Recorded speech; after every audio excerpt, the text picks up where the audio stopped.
ഈശോയിൽ ഏറ്റവും സ്നേഹമുള്ളവരെ, ജൂലൈ മാസം 4-ാമത്തെ ഞായറാഴ്ച വല്യപ്പച്ചന്മാരുടെയും വല്യമ്മച്ചിമാരുടെയും മുതിർന്നവരുടെയും ദിവസമായി പരിശുദ്ധ പിതാവ് ഫ്രാൻസിസ് പാപ്പ പ്രഖ്യാപിച്ചിരിക്കുകയാണല്ലോ. പരിശുദ്ധ അമ്മയുടെ മാതാപിതാക്കളും ഈശോയുടെ വല്യപ്പച്ചനും വല്യമ്മച്ചിയുമായ വിശുദ്ധ ജോവാക്കിമിൻ്റെയും വിശുദ്ധ അന്നയുടെയും തിരുനാളിന് ചേർന്നു വരുന്ന ഞായറാഴ്ചയാണ് ഗ്രാൻഡ് പാരൻസ് ഡേ ആയി ആഘോഷിക്കുന്നത്. 2021 ജൂലൈ 25 ആദ്യമായി ഈ ദിനം ആചരിച്ചു. വിശുദ്ധ ജോവാക്കിമിൻ്റെയും വിശുദ്ധ അന്നയുടെയും കൂടുതൽ വിവരങ്ങൾ ലഭിക്കുന്നത് AD 170 രചിച്ച യാക്കോബിൻ്റെ സുവിശേഷങ്ങൾ എന്നറിയപ്പെടുന്ന ഗ്രന്ഥത്തിൽ നിന്നാണ്. ഞാൻ എന്നും നിങ്ങളോടുകൂടെ ഉണ്ടായിരിക്കും. വിശുദ്ധ മത്തായിയുടെ സുവിശേഷത്തിലെ 28-ാം അധ്യായം 20-ാം വാക്യമാണ് ഈ ദിനാചരണത്തിൻ്റെ പ്രമേയം.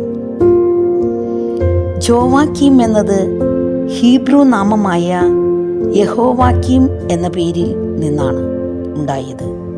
ഇതിൻ്റെ അർത്ഥം യഹോവായാൽ ഉയർത്തപ്പെട്ടവൻ എന്നാണ്. ഹന്ന എന്ന ഹീബ്രു വാക്കിൽ നിന്നാണ് അന്ന എന്ന പേര് വന്നത്. അതിന് അർത്ഥം അനുഗ്രഹം എന്നാണ്.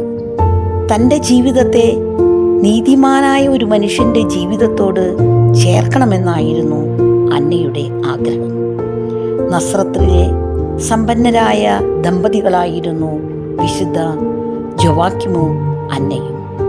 അന്ന ജനിച്ചത് ബെത്ലേഹിമിലാണ്. വിവാഹശേഷമാണ് നസ്രത്തിൽ താമസിച്ചത്. അന്നയ്ക്ക് 24-ഉം ജോവാക്കിമിന് 42 വയസ്സും ഉള്ളപ്പോഴായിരുന്നു വിവാഹം. ഭക്തരും നീതിഷ്ഠരുമായ ഇവർക്ക് കുറേ കാലം സന്താനങ്ങളില്ലായിരുന്നു. ഉറച്ച വിശ്വാസം മൂലം ഒരു മകളെ നൽകിക്കൊണ്ട് ദൈവം അന്നയെ അനുഗ്രഹിച്ചു. അടിയുറച്ച ദൈവഭയത്തിലും ദൈവസ്നേഹത്തിലും അന്ന മകളായ മറിയത്തെ വളർത്തി. അവളുടെ ചെറുപ്പത്തിൽ തന്നെ അവളെ ദൈവത്തിനു സമർപ്പിക്കുകയും ചെയ്തു. ഫ്രാൻസിലെ ബ്രിട്ടാനിയയിലുള്ള സെന്റ് ആനെ ഡി ഒരയും കന്നഡയിലെ ക്യൂബെക്കിന് സമീപമുള്ള സെന്റ് ആനെ ഡി ബിപ്രേയും ഈ വിശുദ്ധരുടെ പ്രസിദ്ധമായ ദേവാലയങ്ങളാണ്. വിശുദ്ധ ഹന്നായുടെ നാമധേയത്തിൽ ജെറുസലേമിലൊരു ദേവാലയമുണ്ട്.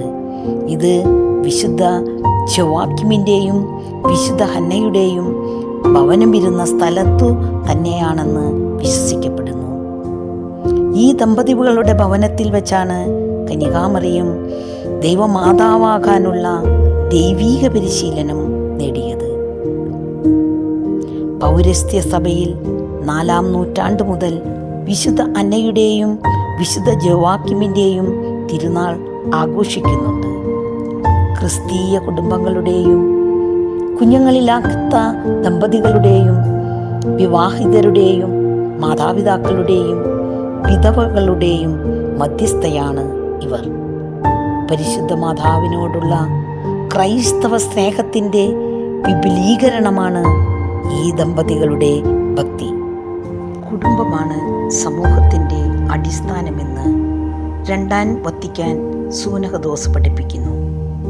കുടുംബജീവിതത്തെ വിശദീകരിക്കാൻ ദൈവമാതാവിൻ്റെ മാതാപിതാക്കന്മാരുടെ മാധ്യസ്ഥം അപേക്ഷിച്ച് പ്രാർത്ഥിക്കുന്നത് ഉത്തമമായിരിക്കും. ഏവർക്കും ഈ തിരുനാളിൻ്റെ അനുഗ്രഹ ആശംസകൾ നേരുന്നു.